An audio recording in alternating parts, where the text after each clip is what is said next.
नजरें मिला रहा है। देवियों सज्जनों, माननीय मुख्यमंत्री महोदय आपके साथ। अभी आ नहीं रहा, अभी बैठ जाए, पहले बोलूंगा फिर आऊंगा। अपनी अपनी जगह बैठ जाए सब, इसके बाद आऊंगा मिलने, ठीक है? अपनी अपनी जगह बैठ जाए सब, अपने अपने स्थान पे बैठ जाए, बैठ जाए सब अपनी अपनी जगह। बाद में मिलने आऊंगा। अभी है आवेदन रखे रहे हाथ में, और ऐसी व्यवस्था बना लेंगे कि मैं सबसे मिलते हुए निकल जाऊं। एक बार मेरे साथ इधर वाले भी बैठ जाए, उधर दूर सब बैठे हुए हैं, बैठिए सब बैठिए। बोलिए भारत माता की। एक बार आकाश गूंज जाए, लाखों भाई और बहनें आए, बोलिए भारत माता की। ये आगे वाली बहन बैठो तो पीछे दिखाई देगा, बैठो जल्दी। पीछे दिखाई तब देगा, नहीं तो पीछे दिखाई नहीं देता तो पीछे वाले उठते हैं। सब बैठ जाए, इधर भी बैठिए, फिर बोलूंगा मैं। इधर भी बैठ जाए, जल्दी बैठ जाए, फटाफट बैठे। उधर भी कुछ लोग खड़े हैं, बैठ जाए, जल्दी बैठे, जल्दी जल्दी बैठे। एक बार फिर बोलिए भारत माता की। मंच पर विराजमान मेरे मंत्रिमंडल के सभी मंत्रीगण, खंडवा के लोकप्रिय सांसद, भारतीय जनता पार्टी के प्रदेश के अध्यक्ष आदरणीय नंद कुमार जी, सभी मेरे सम्मानीय विधायक साथीगण, सांसद साथीगण, यहां उपस्थित अधिकारीगण और लाखों की संख्या में आप पधारे हुए मेरे बहनों, भाइयों, भांजे, भांजियों, दोनों हाथ जोड़ के आप सबको प्रणाम करता हूं, आप सबको नमस्कार करता हूं। मेरे पत्रकार मित्र भी आए, मैं उनको भी अभिवादन करता हूं, उनको भी प्रणाम करता हूं। बहन और भाई, एक अलग तरह का कार्यक्रम था जिसमें हमने तय किया कि योजनाओं का प्रशिक्षण देंगे। प्रेजेंटेशन आपके सामने स्क्रीन पर होगा ताकि योजनाओं को आप ढंग से समझ सकें, योजनाओं का लाभ ठीक से लिया जा सके। ये योजनाओं की जानकारी देने का कार्यक्रम था, ये योजनाओं को जनता तक पहुंचाने का आंदोलन था। हमने विनम्र प्रयास किया है। मेरे बहनों और भाइयों, कोशिश होगी कि इन योजनाओं का लाभ और ज्यादा बहनों और भाइयों को मिले। कई लोगों ने इस कार्यक्रम का विरोध किया। हमारे कांग्रेस के मित्रों ने कहा सरकार जश्न मना रही है, जश्न। अरे हम जश्न अपने लिए कभी नहीं मनाते बहनों और भाइयों। उन लोगों ने जिन्हें 50 साल तक सरकार चलाई, उनने सत्ता का सुख भोगा होगा, हमने सत्ता का सुख नहीं भोगा, जनता के लिए तपस्या करने की कोशिश की है बहनों और भाइयों। अगर हमारा जश्न मनेगा तो उस दिन मनेगा जब जनता की जिंदगी में आनंद आएगा, प्रसन्नता आएगी। लेकिन आरोप लगाने वाले आरोप लगाते रहते हैं। जिनने जश्न मनाया वो कहते हैं भले कुछ भी रहे, हमें उसकी चिंता नहीं है। जाकी रही भावना जैसी, प्रभु मूरत देखी तिन तैसी। लेकिन आप लाखों की संख्या में यहां उपस्थित बहनों और भाइयों, बताइए ये कार्यक्रम करके हमने अच्छा किया कि बुरा किया? जोर से बता दें सब, अच्छा किया कि बुरा किया? योजनाओं की जानकारी सबको होना चाहिए कि नहीं? मेरे बहनों और भाइयों, उस समय कांग्रेस के जमाने में मुख्यमंत्री कभी ऐसे कार्यक्रमों का आयोजन करते थे, वो कहते हम जश्न मना रहे हैं। मेरे बहनों और भाइयों, हमारे लिए तो अपनी जनता ही भगवान है। आपकी सेवा हमारे लिए भगवान की पूजा है बहनों और भाइयों, और इसलिए योजनाएं बनाई। उनका प्रेजेंटेशन आपके बीच किया, आपके सामने किया। अरे हम जश्न नहीं मनाते, जनता की सेवा की साधना करते हैं। और इसलिए मुख्यमंत्री के नाते भी ये लाखों लोग गवाह हैं बहनों और भाइयों। जब मैं कहीं जाता हूं तो सबसे पहले फूलों की मालाएं डलवाने के लिए आगे नहीं बढ़ते। अगर हमारे कदम आगे बढ़ते हैं तो अपनी जनता जनार्दन से मिलने के लिए बढ़ते हैं। एक दिन में 20-20, 25-25 हजार लोगों से मैं बात करता हूं। हाथ मिलाता हूं, गले लगाता हूं। कई बार जो लोग सुरक्षा में लगे वो चिंता प्रकट करते हैं कि आप तो भीड़ में हर कहीं घुस जाते हैं, इससे तो आपकी जिंदगी को भी खतरा हो सकता है।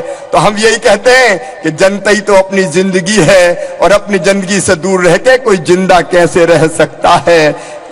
यही जनता जिंदगी है बहनों और भाई। और ये हमारा तो संकल्प है कि जिएंगे तो आपके लिए, और अगर कभी मरना पड़ा तो मरेंगे भी आपके लिए बहनों और भाइयों। इसलिए भारतीय जनता पार्टी की सरकार है। मुझे खुशियां कहते हुए आज हमारे प्रधानमंत्री श्रीमान नरेंद्र मोदी जी है, उनके अगुवाई में देश तेजी से आगे बढ़ रहा है। नरेंद्र मोदी जी एक ऐसा नाम है जो कर्मठ प्रधानमंत्री है, जो कर्मयोगी प्रधानमंत्री है, जो ऐसे प्रधानमंत्री है कि भारत के नहीं दुनिया के नंबर 1 के नेता बन चुके हैं अपने नरेंद्र मोदी जी। उनके नेतृत्व में देश आगे बढ़ रहा है, फैसले फटाफट लिए जा रहे हैं, पॉलिसी पैरेलल समाप्त हो गया है, महंगाई घट रही है, आर्थिक विकास दर बढ़ रही है। एक नहीं, जनता के कल्याण के लिए अनेकों योजनाएं बनाई गई। स्वच्छ भारत योजना, make in India, digital India, startup India, stand up India, प्रधानमंत्री जनधन योजना, स्वच्छ भारत अभियान, एक नहीं अनेकों योजनाएं, आम आदमी के बीमा की योजना, कई योजनाएं बनाई गई।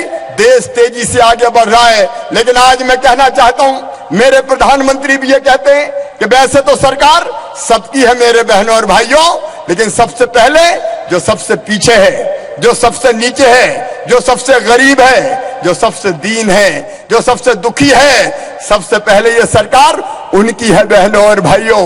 हम कम्युनिस्टों का विरोध करते हैं, कम्युनिज्म का विरोध करते हैं, क्योंकि साम्यवादी अर्थव्यवस्था व्यक्ति की स्वतंत्रता छीन लेती है। साम्यवादी अर्थव्यवस्था मौलिकता छीन लेती है। कम्युनिज्म जिन देशों में आया वहां व्यक्ति की स्वतंत्रता भी छीनी और विविधता भी समाप्त हो गई। व्यक्ति एक बड़ी मशीन का पुर्जा मात्र बन के रह गया। लेकिन मैं कहता चाहता हूं कि हम कम्युनिस्टों का विरोध करते हैं, लेकिन हम पूंजीवादी भी नहीं है बहनों और भाइयों। पूंजीवाद की अर्थव्यवस्था कहती है सर्वाइवल ऑफ द फिटेस्ट, जिसकी डंडा जिसकी लाठी उसकी भैंस, बड़ी मछली छोटी मछली को खा जाएगी, जिसमें ताकत है वो जिंदा रहेगा।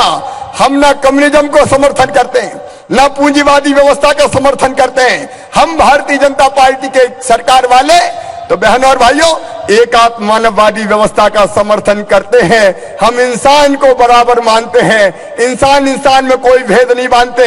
एकात्म मानव दर्शन कहता है एक ही चेतना समस्त जड़ और चेतन में विराजमान है। सिया राम मैं सब जग जानी, सब में ही सिया राम है।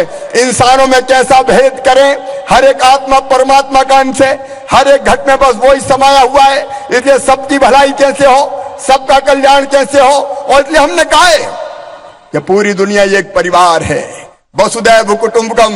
इसलिए हमने कहा है जियो और जीने दो। इसलिए हमने कहा है आत्मवत सर्वभूतेषु। इसलिए हमने कहा है प्राणियों में सद्भावना हो और विश्व का कल्याण हो। इसलिए हमने कहा है सब सुखी हो, सब निरोग हो, सबका मंगल हो, सबका कल्याण हो। इस विचार को लेके प्रधानमंत्री श्रीमान नरेंद्र मोदी जी दिल्ली में सरकार चला रहे हैं और शिवराज सिंह चौहान के रूप में मैं यहाँ मुख्यमंत्री के रूप में मैं यहाँ सरकार चला रहा हूं। बहनों और भाइयों, सरकार तो सबकी है, लेकिन वो बहनों और भाई उनका क्या दोष जो गरीब है। धरती के जितने भी संसाधन है, आज मैं कहना चाहता हूं अपने गरीब बहनों भाइयों से, अपने किसान बहनों भाइयों से भी, क्योंकि किसान भी तो गरीब है बहनों और भाइयों।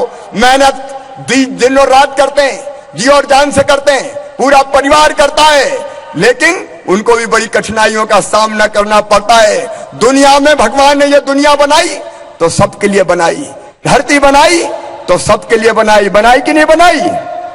अरे जोर से बोल के बताओ, बनाई कि नहीं बनाई? पानी सबके लिए बनाया कि नहीं? हवा सबके लिए बनाई कि नहीं? लेकिन जैसे जैसे जमाना आगे बढ़ा एक शोषण की व्यवस्था शुरू हो गई। कुछ लोग अमीर हो गए अपनी बुद्धि के बल पर, अपने बाहुबल के आधार पर, और कुछ गरीब रह गए। आजादी के बाद भी कांग्रेस के शासनकाल में ये अमीरी और गरीबी की खाई लगातार बढ़ती रही। अमीर और अमीर हो गया, गरीब और गरीब हो गया। भारतीय जनता पार्टी की सरकारें चाहे वो केंद्र में हो, और चाहे वो राज्य में हो, इस अमीरी गरीबी की खाई को पाटना चाहती है बहनों और भाइयों। और इसलिए एक नहीं कई योजनाएं बनाई गई है। हम मानते हैं कि केवल विकास दर बढ़ने से काम नहीं चलेगा। विकास का प्रकाश गरीब आदमी तक भी पहुंचना चाहिए, किसान तक भी पहुंचना चाहिए। पहुंचना चाहिए कि नहीं पहुंचना चाहिए? और इस खाई को बढ़ाने में अगर बड़ा रोल किसी का रहा है तो वो भ्रष्टाचार का रहा है, वो काले धन का रहा है। हम बुद्धि का सम्मान करते हैं, हम टैलेंट का सम्मान करते हैं, लेकिन हम इंसान के पसीने का और मजदूर के पसीने का भी सम्मान करते हैं। मेरे बहनों और भाइयों, ये कैसी व्यवस्था बन गई रे। एक तरफ कुछ लोग अकूत दौलत के भंडार जिनके पास थे, अकूत धन के मालिक हो गए, उनके पास सारी सुख सुविधाएं, भौतिक सुख सुविधाएं, धन इतना कि रखते ना बने, गिनते ना बने, उनकी गगनचुंबी अट्टालिकाएं हैं, वो सारी भौतिक सुख सुविधाओं का उपभोग करते हैं। लेकिन दूसरी तरफ देश की बड़ी आबादी बुनियादी सुविधाओं से रहित हो गई। अगर सर्दी आए तो इनके बच्चों को शीतलहर का सामना करना पड़े, अगर लू चले तो चलती लू में भी इनको अपने प्राण त्यागना पड़े, अगर बरसात और बाढ़ आए तो इनको अपनी जिंदगी गंवानी पड़े। ये जो व्यवस्था है अमीरी और गरीब के बीच की खाई की, इस खाई को पाटना है। अरे कोई तरस रहा उजियारे को, कोई सूरज बांधे सोता है, ऐसा क्यों होता है, ऐसा क्यों होता है। हम सबके पास इस विकास का प्रकाश पहुंचाना चाहते हैं और इसलिए प्रधानमंत्री नरेंद्र मोदी जी के नेतृत्व में देश में कई योजनाएं बनी। यहां मध्य प्रदेश में 13 साल से भारतीय जनता पार्टी की सरकार है और इन 13 सालों में जनता के कल्याण का एक नया महायज्ञ प्रारंभ हुआ है। बहनों और भाइयों, अभी प्रधानमंत्री श्रीमान नरेंद्र मोदी जी ने पिछले दिनों एक फैसला किया भ्रष्टाचार को समाप्त करने के लिए। आप बताओ, पीछे तक बताना, दाएं बाएं बताना, भ्रष्टाचार खत्म होना चाहिए कि नहीं होना चाहिए? और जोर से बताओ, होना चाहिए कि नहीं होना चाहिए? का धन समाप्त होना चाहिए कि नहीं होना चाहिए? आतंकवाद समाप्त होना चाहिए कि नहीं होना चाहिए? हमारे प्रधानमंत्री ने काला धन समाप्त करने के लिए, भ्रष्टाचार समाप्त करने के लिए और आतंकवाद की कमर पे वार करके आतंकवाद को समाप्त करने के लिए नोटबंदी का फैसला किया। 8 तारीख को 1000 और 500 के नोट बंद कर दिए गए। बहनों और भाइयों, 8 तारीख को यह 1000 और 500 के नोट बंद किए गए, इसलिए कि आतंकवाद खत्म करना है, भ्रष्टाचार समाप्त करना है, काला धन समाप्त करना है। थोड़ी तकलीफ जरूर हुई होगी बहनों और भाइयों, लेकिन यह फैसला अचानक नहीं लिया। बहुत पहले प्रधानमंत्री जी ने चेताया था काले धन के कुबेरों को कि सुन लो, अगर तुम्हारे पास काला धन हो तो पहले जमा करवा दो, 45% टैक्स सरकार ले लेगी, बाकी पैसा तुम्हें वापस दे देगी। कई लोगों ने जमा करवा दिया, लेकिन कई लोगों ने कहा हमारे पास तो कुछ है ही नहीं, हमारे पास कुछ नहीं है। अचानक फैसला नहीं लिया, हमारे पास कुछ नहीं है जो लोग कहते रहे। 8 तारीख के बाद वो परेशान हो गए। मुझे सत्यनारायण भगवान की कथा याद आती है, लीलावती कलावती वाली। आपको पता है, एक साहूकार धन कमाने बाहर गया, खूब धन अर्जित किया, खूब पैसा कमाया और पैसा कमा के एक नाव में भर के ला रहा था। पूछ लिया भगवान सत्यनारायण ने सोचा कि वेश बदल के चलता हूं और इससे पूछता हूं कि नाव में क्या रखा है। नाव में धन दौलत थी, धन दौलत भर के वो अपने गांव ले जा रहा था। पूछा बता इस नाव में क्या भरा है, तो सोचा पता नहीं कहीं टैक्स वैक्स नहीं लग जाए, तो कहने लगा कुछ नहीं है महाराज, इसमें तो बस लता पत्रा भरी है। भगवान ने कहा एक बार फिर सोच लो, बताओ इस नाव में क्या है? कहा कुछ नहीं भगवान, इसमें तो लता पत्र ही है। तो सत्यनारायण भगवान ने कहा लता पत्र ही हो जा, तो सारा धन लता पत्रा हो गया। प्रधानमंत्री ने कहा काला धन हो तो जमा करा दो। महाराज हमारे पास नहीं है। अरे हो तो जमा करा दो। कहा हमारे पास नहीं है। तो मोदी जी ने कहा लता पत्रा हो जा, तो सब लता पत्रा हो गया। अब नोटबंदी लागू है, गरीब प्रसन्न है। खुश है कि नहीं गरीब, बताओ? अरे सब खुश है, लेकिन जिनने काला धन कमाया, जिनने भ्रष्टाचार करके अपनी तिजोरियां भरी, वो परेशान है। थोड़ी दिक्कत हुई है, प्रधानमंत्री जी ने आपसे 50 दिन का समय मांगा है मेरे बहनों और भाइयों। 25 दिन पूरे हो गए, 25 दिन अभी बाकी है। थोड़ी दिक्कत है, थोड़ी परेशानी है, नोट की कमी है, करेंसी की कमी है, करेंसी छपती जा रही है, नोट छप के आते जा रहे हैं, लाइनों में लोगों को लगना पड़ रहा है। लेकिन मेरे बहनों और भाइयों, लाइन में लगकर भी आपने देशभक्ति के कारण देश का भला होगा यह सोच के उस लाइन में लगने का जो परिश्रम आपने किया है, उसके कारण आपने गुस्सा जाहिर नहीं किया। परेशानी हुई है लेकिन गुस्सा नहीं आया। गुस्सा आया क्या, किसी को बताओ? और सारा देश प्रधानमंत्री के साथ खड़ा हो गया। और कई ऐसे लोग निकले जो काले धन की बात बहुत करते थे, भ्रष्टाचार मिटाने की बात करते थे, लेकिन वो सब भ्रष्टाचार के साथ खड़े हो गए बहनों और भाइयों, काले धन के साथ खड़े हो गए। और वो जब लाइन में लगे हुए लोगों के पास पहुंचे कि बताओ तकलीफ हो रही है, तो लोगों ने नारे लगाए कि तुम निकल लो यहां से। मोदी मोदी मोदी मोदी के नारे वहां जनता जनार्दन लगाती रही। अरे थोड़ा कष्ट सह सकते हैं, लेकिन देश अगर आगे बढ़ता है, देश अगर बनता है, भ्रष्टाचार अगर मिटता है, तो जनता ये कष्ट सहने को तैयार है मेरे बहनों और भाइयों, जनता ये कष्ट सहने को तैयार है। और इसलिए बड़े बड़े वो लोग जो कई बार चवन्नी नर्मदा जी में नहीं डालते थे, 8 तारीख के बाद कई ने अपने नोट नर्मदा जी को समर्पित कर दिए। ले मैया ले जा, ले मैया ले जा, ले मैया ले जा। बहनों और भाइयों, हम सब मजबूती से इस फैसले के साथ खड़े, प्रधानमंत्री जी के साथ खड़े हैं ना? तो एक बार दोनों हाथ उठा के प्रधानमंत्री का समर्थन करते हुए भारत माता की जय बोलिए। बैठे बैठे भारत माता की। दुनिया देख ले, पत्रकार मित्र देख ले, सारा देश साथ खड़ा हुआ है। लेकिन एक प्रार्थना और करना चाहता हूं मेरे बहनों और भाइयों, काला धन परमानेंट खत्म होना चाहिए कि नहीं बताओ? और उसके लिए जरूरी है, प्रधानमंत्री जी एक आह्वान और कर रहे हैं, एक अपील और कर रहे हैं कि भैया ज्यादा नोट जेब में रखने की जरूरत ही नहीं है। अब टेक्नोलॉजी ऐसी आ गई है, खड़े मत हो, बैठ जाओ, बैठ जाओ, बैठो, पहले बैठो, फटाफट बैठो।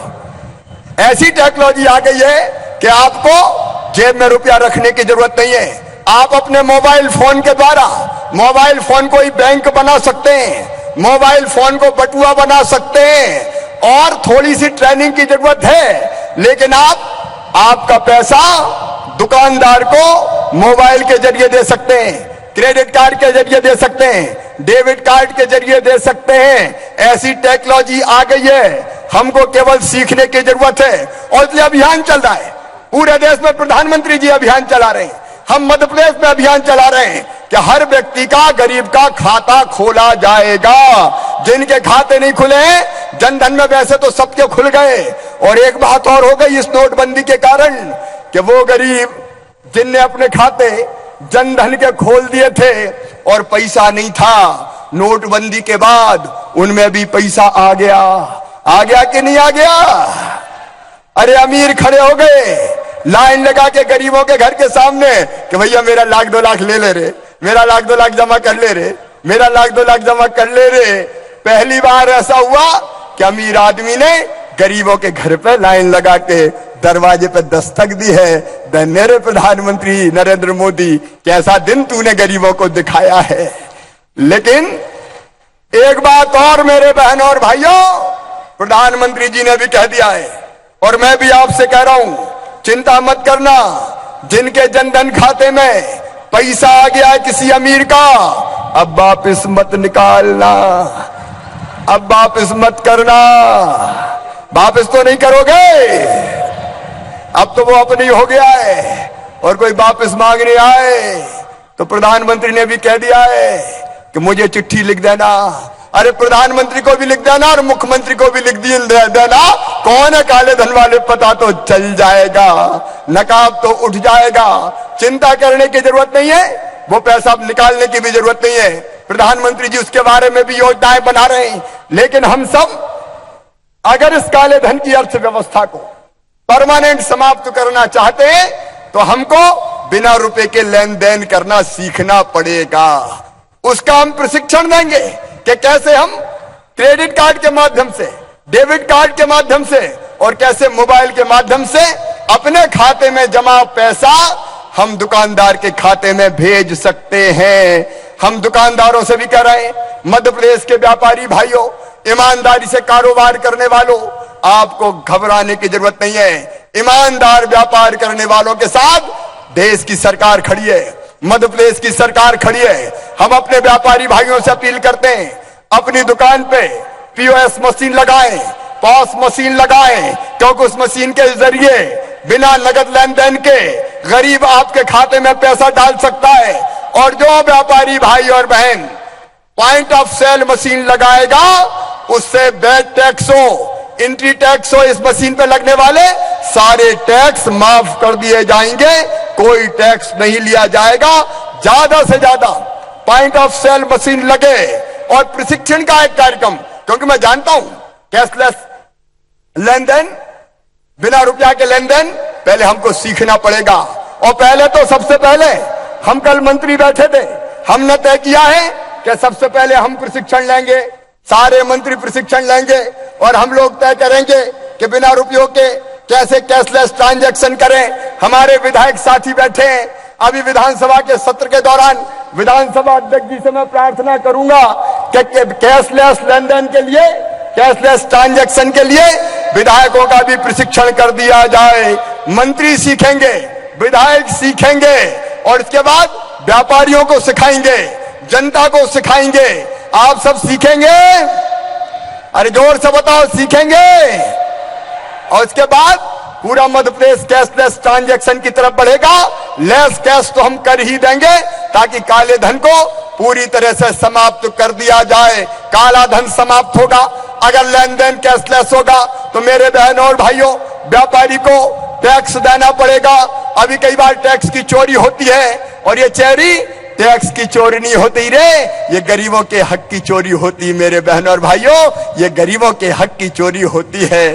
टैक्स के रूप में जो पैसा सरकारी खजाने में आता है, उसी से तो हम सड़कें बनाते हैं, पुल पुलिया बनाते हैं, स्कूल बनाते हैं, अस्पताल बनाते हैं, 1 रुपया किलो गेहूं चावल और नमक बांटते हैं, गरीबों के गरीबों के घर बनवाने का काम करते हैं। तो टैक्स तो सरकारी खजाने में आना चाहिए और इस व्यवस्था से टैक्स सरकारी खजाने में आएगा तो आपके विकास के काम ज्यादा होंगे। जहां तक मध्य प्रदेश का सवाल है मेरे बहनों और भाइयों, विकास दर मध्य प्रदेश की 10% के ऊपर लगातार 7 साल से है। और कृषि विकास दर, किसान भाइयों दोनों हाथ जोड़ के तुम्हें प्रणाम करता हूं, 20% के ऊपर मध्य प्रदेश के किसानों तुमने चमत्कार कर दिया।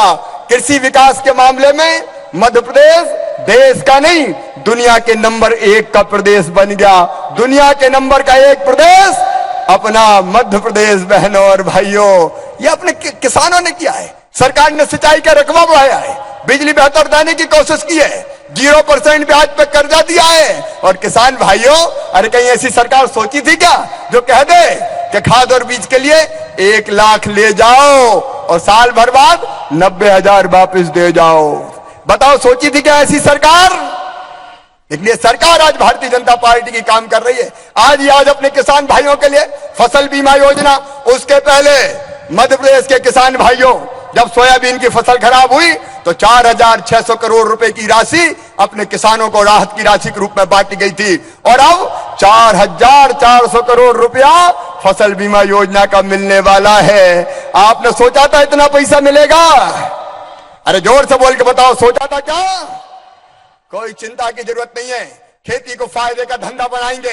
किसानों का हम अभिनंदन करते हैं। लेकिन मेरे बहनों और भाइयों, मैं मध्य प्रदेश की धरती पर आज आपको आह्वान करना चाहता हूं। विकास दर बढ़ी है, लेकिन विकास का प्रकाश हर गरीब आदमी तक पहुंचना चाहिए। इसलिए मध्य प्रदेश की सरकार ने एक नहीं कई योजना बनाई है। अरे आखिर गरीब को क्या चाहिए? रोटी चाहिए, कपड़ा चाहिए, मकान चाहिए, पढ़ाई लिखाई और दवाई का इंतजाम चाहिए और रोटी चाहिए। इसलिए मेरे बहनों और भाइयों, सारे गरीब मध्य प्रदेश के जानते हैं 1 करोड़ 17 लाख परिवारों को 1 रुपया किलो गेहूं, 1 रुपया किलो चावल और 1 रुपया किलो नमक अगर दे रही है तो मध्य प्रदेश की भारतीय जनता पार्टी की सरकार दे रही है 1 रुपया किलो गेहूं और चावल। बताओ, योजना अच्छी है कि नहीं? अरे जोर से बताओ, योजना अच्छी है कि नहीं? पहले कई लोगों ने विरोध किया, क्या कर रहे हो? 1 रुपया किलो गेहूं, 1 रुपया किलो चावल लुटाए जा रहे हो। मैं इनका लुटा नहीं रहा, न्याय कर रहा हूं। मध्य प्रदेश के संसाधनों पर गरीब का भी अधिकार है। जो अमीर है उनसे हम टैक्स लेते हैं और गरीबों को सस्ता देने की कोशिश करते हैं। एक दिन की मजदूरी में महीने भर का राशन आ जाए तो लोग उनका 30 दिन की 29 दिन की मजदूरी का क्या करेंगे? अरे हम का रेडियो खरीद लेंगे, साइकिल खरीद लेंगे, घड़ी खरीद लेंगे, बर्तन खरीद लेंगे, कपड़े खरीद लेंगे और कोई कोई टीवी भी खरीद लेगा। रे गरीबों के बच्चों को भी टीवी देख लेने दो, उनको भी जीने का हक है, उनको भी मुस्कुराने का अधिकार है, उनकी आंखों में भी सपने हैं। ये पत्थर तोड़ने वाले, ये ईंटें रचने वाले, ये गारा ढोने वाले, ये बांध बनाने वाले, ये पुल पुलिया बनाने वाले, ये स्कूल अस्पताल खड़े करने वाले, इनको भी तो जीने का अधिकार है बहनों और भाइयों। और ये जीने का अधिकार और मुस्कुराने का हक भारतीय जनता पार्टी की सरकार देगी। इसलिए 1 रुपया किलो गेहूं, 1 रुपया किलो चावल, 1 रुपया किलो नमक अब भी दिया है और आगे भी देते रहेंगे बहनों और भाइयों। सस्ता राशन मिल जाए मेरे गरीब बहनों और भाइयों को तो उनकी जिंदगी आसान हो जाए, उनके चेहरे पर मुस्कुराहट आ जाए। लेकिन केवल राशन नहीं, आज सुन ले सारे गरीब बहनों भाई, मध्य प्रदेश के गरीब बहनों और भाई, तुम भी सुनना और जाके तुम अपने गांव में भी बताना। मध्य प्रदेश की सरकार अब जो कदम उठा रही है वो हिंदुस्तान में पहले कहीं नहीं उठाया गया। जितने भाई और बहन इस मध्य प्रदेश की धरती पर पैदा हुए, जिनने इस धरती पर जन्म लिया है, उनको इतनी जमीन के टुकड़े का तो हक है रे कि जिस पर वो अपना मकान बना के रह सके। अरे है कि नहीं? जोर से बताओ, है कि नहीं? लेकिन सबके पास जमीन का टुकड़ा है क्या? ये दुर्भाग्य है मेरे बहनों और भाइयों कि इतने सालों के बाद आजादी के भी कई गरीब बहन और भाई ऐसे जिनके पास रहने के मकान की जमीन नहीं है। जहां जगह मिलती है सड़क के किनारे, पन्नियां तान के, गांव में, शहरों में ये गरीब भाई और बहन रह रहे हैं। मैं शहडोल गया था पिछले दिनों, मुझे कई आदिवासी भाई बहन मिले। उन्होंने मुझे कहा कि भैया लोग हमें डराते हैं। मैंने डराते क्यों है? क्या लगे रहने की जमीन का टुकड़ा हमारा नहीं है भाई साहब। और इसलिए वो कहते हैं कि अगर फलाने को वोट नहीं दिया तो तुम्हें लात मार के यहां से निकाल देंगे, तुम हमारी जमीन पर रह रहे हो। सरकारी जमीन हो प्रशासन डरा दे, निजी जमीन हो दबंग डरा दे। मेरे बहनों और भाइयों, आज आपका मुख्यमंत्री शिवराज सिंह चौहान दोनों हाथ उठा के यह ऐलान कर रहा है कि मध्य प्रदेश कानून बना के मध्य प्रदेश में पैदा होने वाले हर वयस्क परिवार को रहने की जमीन का टुकड़ा उपलब्ध कराएगा, बिना जमीन के किसी को नहीं रहने देगा। बोलिए होना चाहिए कि नहीं? और इसलिए मैं आज यहाँ चीफ सेक्रेटरी भी बैठे, प्रभारी मंत्री भी बैठे, मैं सबको निर्देशित कर रहा हूं तत्काल प्रभाव से मध्य प्रदेश की धरती पर कितने गरीब ऐसे हैं जिनके पास रहने की जमीन का टुकड़ा नहीं है, उनका सर्वे प्रारंभ किया जाए। हम पहले सर्वे करेंगे, विधानसभा के बजट सत्र में यह कानून बनाया जाएगा कि बिना जमीन के कोई गरीब नहीं रहने दिया जाएगा। हम पहले वो जहां रह रहे हैं उस जमीन का परीक्षण करके पट्टा देके मालिकाना हक उनको देंगे ताकि अपने जमीन के वो मालिक बन जाए और सीना तान के ये कहें उनके बच्चे कि ये जमीन मेरी है, ये मकान मेरा है। वो दिन मध्य प्रदेश की धरती पर लाना है। लेकिन बहनों और भाइयों, जब सास की जमीन नहीं मिलेगी, अगर जरूरत पड़ी तो जमीन खरीद के भी प्लाट देंगे, बिना प्लाट के नहीं छोड़ेंगे बहनों और भाइयों।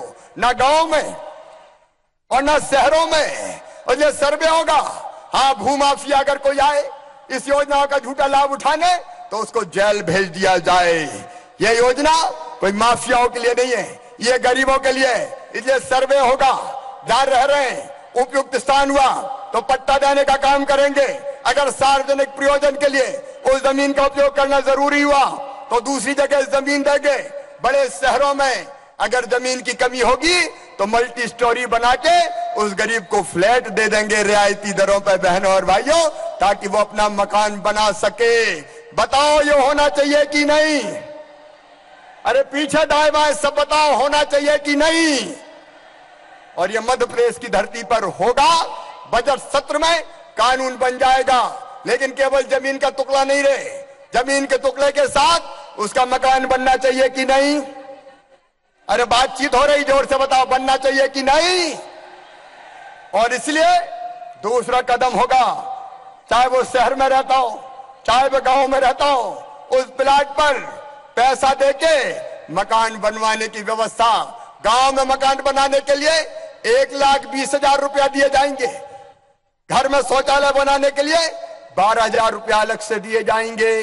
घर में शौचालय होना चाहिए कि नहीं? अरे होना चाहिए कि नहीं? तो 12,000 रुपया उसके अलग से दिए जाएंगे। और गरीब अगर मजदूरी करेगा तो मनरेगा की मजदूरी भी उसको दे दी जाएगी। लगभग 1.5 लाख रुपए में उसका गांव में मकान बन जाएगा। शहरी मकान बनाने के लिए योजना का प्रेजेंटेशन आपके सामने हुआ है। 1.5 लाख रुपए की राशि केंद्र सरकार प्रधानमंत्री जी देंगे, 1.5 लाख रुपए की राशि मध्य प्रदेश की सरकार देगी, और वो 3 लाख रुपए की राशि देके बाकी कुछ बैंक से फाइनेंस करके एक घर का मालिक भी मजदूर को बना देंगे, एक घर का मालिक गरीब को बना देंगे, जहां वो अपने बच्चों के साथ चैन की नींद सो सकेगा, आराम से रह सकेगा। और भवन निर्माण कर्मकार मंडल में पंजीकृत हुआ तो 1 लाख रुपया और उस गरीब को दे देंगे। बहनों और भाइयों, उसका मकान बनने का सपना साकार हो जाएगा। लेकिन केवल मकान तक नहीं, मैंने पढ़ाई की बात भी कही है। मेरे गरीब बहनों और भाइयों, हमारे बच्चे हैं, उनमें क्षमता है, उनमें बुद्धि है, उनमें अकल है, उनमें कोई कमी नहीं है। अगर गरीबों के बेटा बेटियों को भी पढ़ने की सारी सुविधाएं उपलब्ध करा दी जाए तो हमारे ये बच्चे चमत्कार कर सकते हैं। ये डॉक्टर बन सकते हैं, ये इंजीनियर बन सकते हैं, ये आईएएस बन सकते हैं, ये आईपीएस बन सकते हैं, ये वैज्ञानिक बन सकते हैं, ये बड़े पदों पर पहुंच सकते हैं। और इसलिए ये फैसला किया है। पहले से कई चीजें हम कर रहे हैं। स्कॉलरशिप की हमने बात की है, एससी के बेटा बेटियों की स्कॉलरशिप, एसटी के बेटा बेटियों की स्कॉलरशिप, पिछड़े वर्ग के बेटा बेटियों की स्कॉलरशिप, अल्पसंख्यक बेटा बेटियों की स्कॉलरशिप। और अब फैसला किया है कि सामान्य वर्ग के गरीब बेटा बेटियों को भी स्कॉलरशिप दी जाएगी। किसी को वंचित नहीं रखेंगे। बहनों और भाइयों, बच्चों में क्या भेद करना रे, जात पात पूछे नहीं कोई, हरि को भजे सो हरि को होई। सब बच्चों को स्कॉलरशिप देने की फैसला किया है। एक नहीं कई योजनाएं। 12वीं में 85% नंबर लाए तो मामा लैपटॉप दिलवाए, कॉलेज में पढ़ने जाए तो मामा स्मार्टफोन दिलवाए। ये योजनाएं जारी रहेगी। लेकिन एक नई योजना आपको बताना चाहता हूं, जिसकी जानकारी आपको भी जरूरी है और आपके बच्चों को भी जरूरी है। मेरे बेटा बेटी किसी जाति के हो, किसी वर्ग के हो, किसी धर्म के हो, किसी समाज के हो, अगर अपनी बुद्धि के कारण, अगर अपनी प्रतिभा के कारण, मेरे बहनों और भाइयों, मैं कई जगह गया, बेटा बेटी मामा मामा कह के दौड़ते हैं। अब तो हालत ये हो गई है कि बूढ़े भी मामा मामा कहने लगे। मैं जहां उतरता हूं, कई बार माँ की गोद में बच्चा बैठा बैठा चिल्लाता है, मामा आजा, मामा आजा, और मामा भी उस बेटा बेटी के पास पहुंच जाता है। मेरा और मेरे भांजे भांजियों का रिश्ता प्रेम की कच्ची डोर का रिश्ता है। जीवन की डोर जब तक है भगवान, ये प्रेम की कच्ची डोर मत तोड़ना। इन बच्चों का भविष्य मुझे बनाना है, इन बच्चों को हमें आगे बढ़ाना है। और इसलिए मैं जहां जाता था, कई बेटे बेटी मुझे चिट्ठी देते थे और चिट्ठी में एक ही चीज लिखते थे। बेटों से ज्यादा बेटियां देती थी और वो यही कहती थी, मामा हम पढ़ने लिखने में तेज हैं, हम आगे पढ़ना चाहते हैं, लेकिन हम क्या करें? बड़ी उच्च शिक्षण संस्थानों की मेडिकल की फीस, बड़ी शिक्षण संस्थानों की फीस भरने लायक स्थिति हमारे माता पिता की नहीं है। मामा हमारी फीस जमा करवा दो। मैं कई दिनों तक सोचता रहा, अपने मंत्रिमंडल के साथी मित्रों से विचार किया, अपने अधिकारियों से विचार किया, ये कैसे करूं, ये कैसे करूं? सुन लो मेरे बहनों और भाइयों, 12 जनवरी को विद्यार्थी पंचायत होने वाली है। हम बच्चों से बातचीत करेंगे, संवाद स्थापित करेंगे, उनके सुझाव लेंगे। लेकिन मोटे तौर पर जो योजना बनाने वाला हूं उसको भी ध्यान से सुनना। अगर मेरे बच्चों के ट्रांसपेरेंट तरीकों से प्रतियोगी परीक्षाओं के माध्यम से एडमिशन अगर चिन्हित मेडिकल कॉलेज में होता है, इंजीनियरिंग कॉलेज में होता है, आईआईटी में होता है, आईआईएम में होता है, किसी और उच्च शिक्षण संस्थान में होता है, तो उनकी फीस उनके माता पिता नहीं भरवाएंगे, उनका मामा शिवराज सिंह चौहान भरवाएगा। प्रदेश की भारतीय जनता पार्टी की सरकार भरवाएगी। बहनों और भाइयों, प्रतिभा के मार्ग में पैसे को, सुविधाओं को बाधा नहीं बनने दिया जाएगा। पढ़ो मेरे बेटे बेटियों, बढ़ो मेरे बेटे बेटियों। ज्ञान के बल पर तुम अपने देश में छा जाओ, पूरी दुनिया में छा जाओ, आगे लगातार बढ़ते रहो, ये फैसला हमने किया है। लेकिन पढ़ाई लिखाई के साथ साथ इलाज भी बड़ी समस्या है। मैं जहां जाता हूं, कई भाई और बहन अपने परिजन को लेके आते हैं, मंत्रियों के पास आते हैं, मेरे विधायक साथियों के पास लेके आते हैं। हम स्वेच्छानुदान से उनको राशि देने की कोशिश करते हैं। लेकिन अब इन सब योजनाओं के अलावा हम फैसला कर रहे हैं कि गरीब बहन और भाई का 2 लाख रुपए तक का इलाज सरकार निःशुल्क करवाकर सरकारी अस्पताल और चिन्हित प्राइवेट अस्पतालों में देगी। हम इलाज के अभाव में किसी को दम नहीं तोड़ने देंगे, ताकि इलाज की हम ठीक से व्यवस्था कर सकें। और उसके बाद की चीज है रोजगार। अभी आपके सामने रोजगार संबंधी योजनाओं का हमने प्रेजेंटेशन किया है। मेरे नौजवान बेटा बेटियों, मैं जानता हूं पढ़ाई लिखाई जरूरी है, लेकिन पढ़ाई लिखाई के साथ साथ रोजगार भी जरूरी है। और अच्छे रोजगार के लिए हाथों में कौशल होना जरूरी है, स्किल्ड मैन पावर जरूरी है। और इसलिए मेरे बेटा बेटियों, हमने स्किल डेवलपमेंट मिशन चलाया है। संबंधित मंत्री और अफसर भी यहां बैठे हैं। हर साल लगभग 7.5 लाख बच्चे प्रशिक्षित किए जाएंगे। उनको या तो नौकरी मिलेगी या वो स्वरोजगार की योजना में अपना रोजगार प्रारंभ करेंगे। मुख्यमंत्री युवा उद्यमी योजना, मुख्यमंत्री युवा स्वरोजगार योजना, आर्थिक कल्याण योजना, प्रधानमंत्री की मुद्रा बैंक योजना, इन योजनाओं के अंतर्गत हम लगभग 7.5 लोगों को लोन दिलवाएंगे, लोन पे अनुदान देंगे। जैसे मुख्यमंत्री युवा उद्यमी योजना में 10 लाख से लेके 1 करोड़ रुपए तक का लोन मिलेगा। और उस लोन को भी वापस करने की गारंटी उनके माता पिता नहीं, मामा शिवराज सिंह चौहान लेगा, प्रदेश की सरकार लेगी। मेरे बहनों और भाइयों, ताकि हमारे बच्चे अपने पैरों पर खड़े हो सके, आगे बढ़ सके। युवा स्वरोजगार योजना में 10 लाख रुपए तक का लोन है।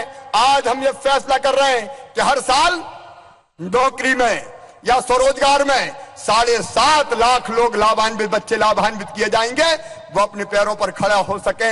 हम लघु और कुटीर उद्योगों का जाल पूरे मध्य प्रदेश की धरती पर फैलाना चाहते हैं, मध्य प्रदेश को बनाना चाहते हैं। और इसलिए कई बार मेरे मन में आता है कि मैं टाटा, बिरला और अंबानी जैसे उद्योगपति मध्य प्रदेश की धरती पर खड़े कर दूं। और ये हो सकता है या संभव नहीं है, ये कठिन हो सकता है, लेकिन हमारे बच्चे अपने प्रतिभा के बूते आगे बढ़ सकते हैं और काम धाम के, रोजगार के नए उपक्रम प्रारंभ कर सकते हैं। वो नौकरी मांगने वाले नहीं, वो नौकरी देने वाले बन सकते हैं। गरीबों के लिए एक फैसला और आज हम कर रहे हैं। मेरे बहनों और भाइयों, कामकाज के लिए कई मजदूर आते हैं तो शहरों की तरफ आते हैं, शहर में रहते हैं तो झुग्गियां बना के बस जाते हैं, पन्नी तान के रहने लगते हैं। अब चाहे प्राइवेट सेक्टर में कोई निर्माण का काम हो या सरकारी सेक्टर में निर्माण का काम हो, उनको मजदूरों के रहने की न्यूनतम अस्थायी व्यवस्था करनी होगी। यह जरूरी होगा। जानवर और मक्खी और मच्छरों की तरह हम अपने मजदूरों को नहीं रहने देंगे।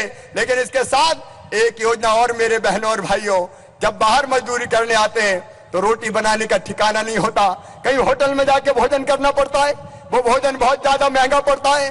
और इसलिए अभी केवल चिन्हित शहरों में हम उद्योगपतियों की सीआरएस की एक अलग से राशि होती है, वो पैसा कमाएं तो उस पैसे को गरीबों के लिए भी लगाएं। सरकार और सीएसआर की रकम मिला के हम चिन्हित शहरों में दीनदयाल रसोई खोलेंगे।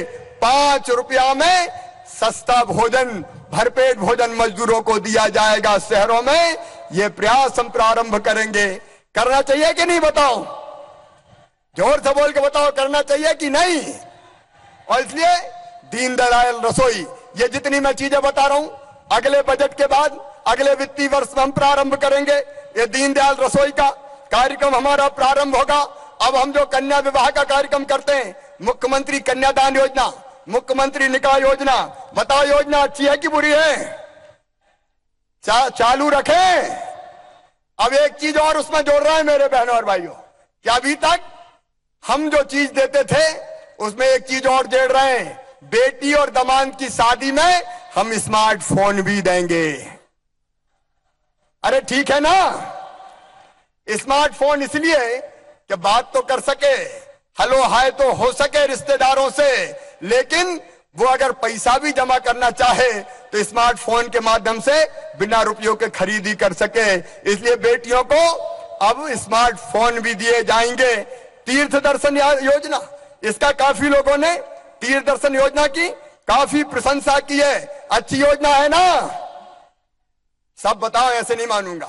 अरे अच्छी योजना है, इसको और चलानी चाहिए, आगे बढ़ाएं। तो इस मुख्यमंत्री तीर्थ दर्शन योजना में और भी हम नए स्थान जोड़ेंगे। अब इस मुख्यमंत्री तीर्थ दर्शन योजना में गंगा सागर जोड़ा जाएगा, कामाख्या देवी जोड़ी जाएगी, गिरनार जी जोड़े जाएंगे, पटना साहब को भी जोड़ेंगे, क्योंकि गुरु गोविंद सिंह जी की 350वीं जयंती का ये वर्ष है। और कुछ मध्य प्रदेश के तीर्थ भी जोड़ देंगे, जो अपने घर से बहुत ज्यादा दूर होंगे, 500 किलोमीटर, वो मध्य प्रदेश के तीर्थ भी जोड़े जाएंगे। अरे बहनों और भाइयों, ये तो ऐसी सरकार है जो ये लोग भी सुधरवा रही है और परलोक सुधरवाने की भी कोशिश कर रही है। इसलिए मुख्यमंत्री तीर्थ दर्शन योजना में ये नए स्थान भी ऐड कर लिए जाएंगे, जोड़ दिए जाएंगे। किसान बहनों और भाइयों, हम लोगों ने ये फैसला किया है कि हमारे किसान और बहनों भाइयों को ले एक प्लेटफॉर्म 63 कृषि उपज मंडी को राष्ट्रीय कृषि मंडी से जोड़ेंगे, और इन कृषि उपज मंडियों में किसानों को किस मंडी में क्या भाव ये पता चलेगा, और यहीं बैठे बैठे वो देश की किसी भी मंडी में उचित कीमत पे अपना सामान बेच सकेंगे। हम मिट्टी की प्रयोगशालाएं 313 विकास खंडों में शुरू कर देंगे, और हमने जो बाकी योजनाएं बनाई है उनका लाभ देने का भी काम करेंगे। लेकिन कृषि का काम करते हुए अगर किसान की मौत होती है तो 4 लाख रुपए की राहत की राशि उस किसान को भेंट की जाएगी, उसके परिवार को दी जाएगी। और वैसे ही कोई गरीब हमारा मजदूर अगर काम करते करते भवन निर्माण कर्मकार मंडल का मृत्यु को प्राप्त हो जाता है तो भी 4 लाख रुपए की राशि देंगे। 42 साल से कम उम्र में अगर उसकी मृत्यु सामान्य मृत्यु होती है तो 2 लाख रुपए की राहत की राशि दी जाएगी। सांप गोहरा बिच्छू के काटने पर, नदी में गिरने पर, नाव में डूबने पर अगर अकाल मौत होती है तो 4 लाख रुपए की राशि उनको दी जाएगी, ताकि परिवार उनका ठीक से चल सके। तेंदुपत्ता संग्राहकों के बच्चे अगर 60% से ज्यादा नंबर लाते हैं तो उनको भी छात्रवृत्ति दी जाएगी। बहनों और भाइयों, ये सरकार आपकी सरकार है, गरीबों की सरकार है, किसानों की सरकार है। और मैं अब फिर दोहराना चाहता हूं कि यह सरकार आपके लिए काम करेगी, एक स्वर्णिम मध्य प्रदेश का निर्माण करेगी, अपने प्रदेश को आगे बढ़ाएगी। लेकिन एक अपील है जाने के पहले, मेरी वो अपील सुन के जाना। मेरे बहनों और भाइयों, ईमानदारी से एक स्वर से आप बताना, आप सबको मुझ पर विश्वास है? एक बार फिर जोर से बताएं, आप सबको विश्वास है? सरकार अच्छा काम कर रही है तो सरकार अच्छा काम जारी रखेगी। अभी कई अच्छी योजनाएं आ रही है। नर्मदा जी के लिए, नर्मदा जी के संरक्षण के लिए नमामि देवी नर्मदे यात्रा प्रारंभ होगी। नर्मदा सेवा यात्रा, मैया के प्रति जो हमारा कर्तव्य है उसको पूरा करेंगे। दोनों तट पर पेड़ लगाएंगे, जितने शहरों का सीवेज का पानी जाता है उसका ट्रीटमेंट करके शुद्ध करेंगे। हर घर में शौचालय बनाएंगे। सड़े फूल पत्ती नर्मदा मैया में नहीं बेचेंगे, फेंकेंगे। पूजा के लिए अलग से कुंड बनाएंगे। तो नर्मदा सेवा यात्रा प्रारंभ होगी। मुझे आप सबका सहयोग चाहिए। बहनों और भाइयों, चाहे मध्य प्रदेश के मुख्यमंत्री के नाते शिवराज सिंह चौहान हो या भारत के प्रधानमंत्री के नाते श्रीमान नरेंद्र मोदी जी हो, हम अपने मंत्रियों के साथ अकेले सारे काम नहीं कर सकते। हमें आप सबका सहयोग चाहिए। बहनों और भाइयों, हमें आप सबका सहयोग चाहिए। सरकार जनता के कल्याण की योजनाएं क्रियान्वित करेगी। भ्रष्टाचार का खात्मा किया जाएगा। हमारे प्रधानमंत्री जी ने कहा है, न खाऊंगा न खाने दूंगा। शिवराज सिंह चौहान भी कह रहा है, ना खाऊंगा ना खाने दूंगा। भ्रष्टाचार पूरी तरह से समाप्त किया जाएगा। विकास की दिशा में तेज गति से प्रदेश आगे बढ़ेगा। जन कल्याण के काम और तेजी से आगे बढ़ाएंगे। लेकिन हमारे विधायक साथी वो भी प्रतिबद्ध है सहयोग करने के लिए। अधिकारी भी काम में लगेंगे। आओ मेरे बहनों और भाइयों, अगर अपने प्रदेश को बनाना है तो मेरे साथ चलने का संकल्प लें, सरकार के साथ चलने का संकल्प लें। और संकल्प का मतलब क्या है? हमारे गांव में हर घर में शौचालय होना चाहिए। हमारे गांव का हर बेटा बेटी पढ़ने स्कूल जाना चाहिए। एक पेड़ हर साल लगाएंगे। नशा मुक्त गांव अपने गांव को बनाएंगे। ये और बेटा और बेटी में कोई भेद नहीं करेंगे, सबको बराबर मानेंगे। ये संकल्प मेरे साथ आप लोगों को लेना पड़ेगा। बोलिए, सब संकल्प लेंगे? पीछे वाले ही बताओ संकल्प लेंगे? दाएं वाले बताओ संकल्प लेंगे? बाएं वाले बताओ संकल्प लेंगे? तो आओ, मध्य प्रदेश बनाने के लिए देश बनाने के लिए हम प्रधानमंत्री जी के साथ हैं, मध्य प्रदेश बनाने के लिए हम मुख्यमंत्री और प्रदेश की सरकार के साथ हैं, और जो नागरिक कर्तव्य उनका हम पालन करेंगे। ये संकल्प लेने के लिए मेरे साथ दोनों हाथ ऊपर उठा के, दोनों मुट्ठी बांध के भारत माता की जय बोलेंगे। उठाइए दोनों हाथ, इधर वाले भी, विधायक साथी भी और अधिकारी भी। और इसमें एक संकल्प और जोड़ रहा हूं कि ना तो खाएंगे ना खाने देंगे। क्या जोड़ रहा हूं? ना खाएंगे ना खाने देंगे। इसलिए आइए ये संकल्प लेने के लिए दोनों हाथ उठाइए, दोनों मुट्ठी बांधिए और मेरे साथ बोलिए, भारत माता की, भारत माता की, भारत माता की। आपका ये संकल्प हमारी ताकत है। मैं भी आपको विश्वास दिलाता हूं बहनों और भाइयों कि हम जिएंगे तो आपके लिए, और अगर कभी मरना पड़े तो मरेंगे भी आपके लिए, लेकिन मध्य प्रदेश बना के जाएंगे। बहुत बहुत धन्यवाद, प्रणाम, नमस्कार। ये प्रार्थना है, जाए तो आराम से जाए। घने कोहरे के कारण आज दिक्कतें हुई है, लेकिन जाते समय भी आराम से आप वापस जाएंगे।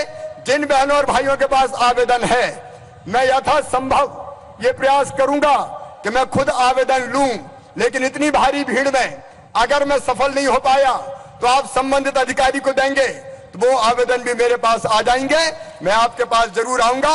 आभार प्रकट हो जाए इसके बाद आप सबको, इतनी कड़कड़ाती सर्दी में कोहरे के बीच आप आए हैं और आपने यह समर्थन व्यक्त किया है, साथ देने का फैसला किया है। मैं बहुत बहुत धन्यवाद देता हूं। दोनों हाथ जोड़ के प्रणाम करता हूं मेरे बहनों और भाइयों, दोनों हाथ जोड़ के प्रणाम करता हूं। बहुत बहुत धन्यवाद, नमस्कार। बहुत बहुत धन्यवाद माननीय मुख्यमंत्री महोदय श्री शिवराज सिंह चौहान जी। और अब भोपाल के प्रभारी